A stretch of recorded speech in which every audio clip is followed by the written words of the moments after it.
Choosing a headshot photographer.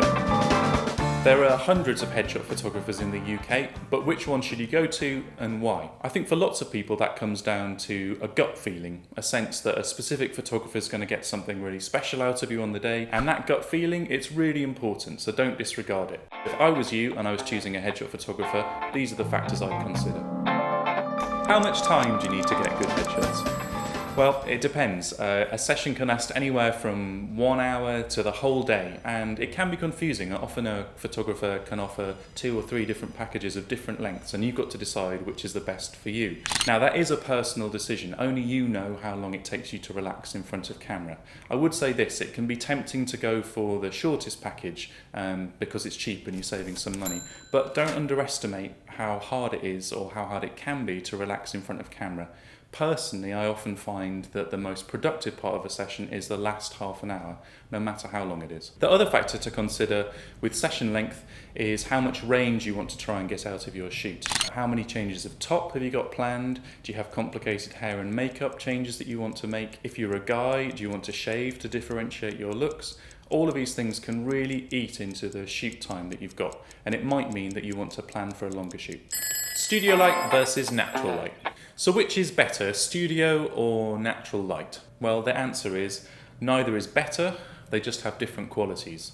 Here working inside today, we're using the natural light, which as you can see is quite soft on my face. We don't have any sense of where there are deep dark shadows. If we were to shoot outside in the shade, we'd have similarly kind, soft light. But we'd also be at the mercy of the wind and the rain and bright sunshine, which is not a headshot's friend. What we do get outside, though, on the plus side, is often a sense of context, an urban background or a slightly more edgy feel, perhaps something a little more dynamic. As you can see from this setup, studio light can be very different to natural light. What it does is it gives us potentially a lot more control over how we show the shape and the structure of a face compared to natural light. So in this setup, which is probably what you might think of as a classic headshot from history, the light's coming from this direction and leaving this side of my face in deep shadow. And what that does is gives us a sense of the structure and shape of the face. But it doesn't have to be that way. In this slightly more crisp and commercial setup, what we're doing is using light instead of shadow to show the structure and the shape of my face. So these 2 lights from either side are hitting my cheekbones and neck here and creating a sense of the 3-dimensionality.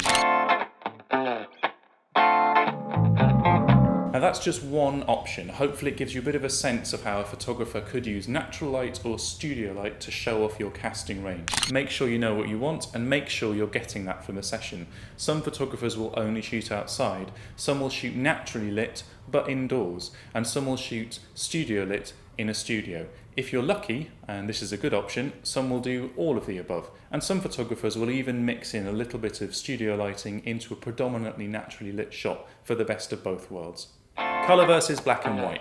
So, do you need colour or black and white headshots? Well, there's no real right or wrong answer here. Historically, headshots have always been black and white.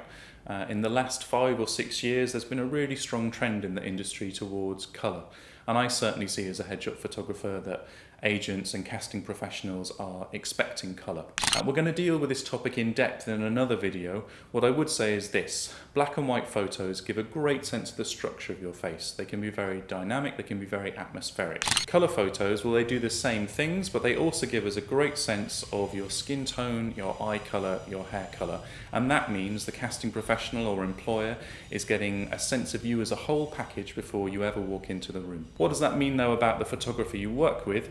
Well, just make sure you know what you're getting before the session. Most digital photographers will shoot in colour and do black and white conversion later. How much should you pay? Well, you can pay anywhere from £50 to nearly £600 in the UK for headshots, but how much should you actually pay? Well, take a look at my blog piece comparing headshot photographer prices for a sense of the market and different price brackets. What my research suggests is that anywhere above £250, you're going to get industry standard photos that are a good, accurate preview of you for casting purposes, that make you look good and that you and your agent are going to be happy with. Between £250 and £600, what are you paying for?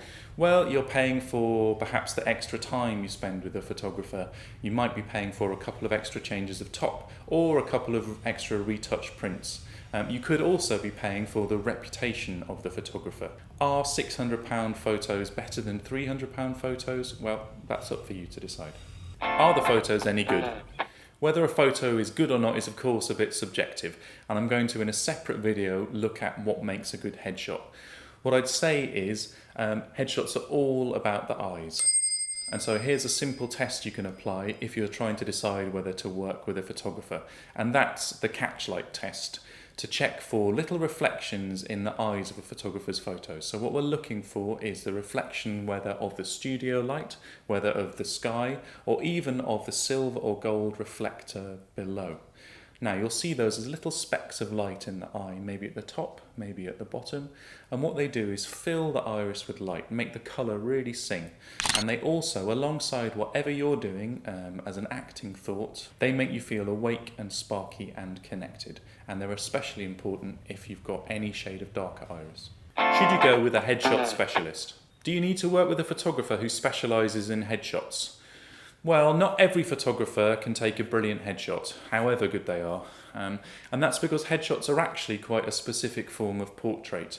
They're not model shots, they're not reportage shots, they sit somewhere in the middle. And why is that? Well, they need to do two jobs for you. They need to be an accurate preview of you for casting purposes, so that the you who walks into the audition is the you who's in the photo.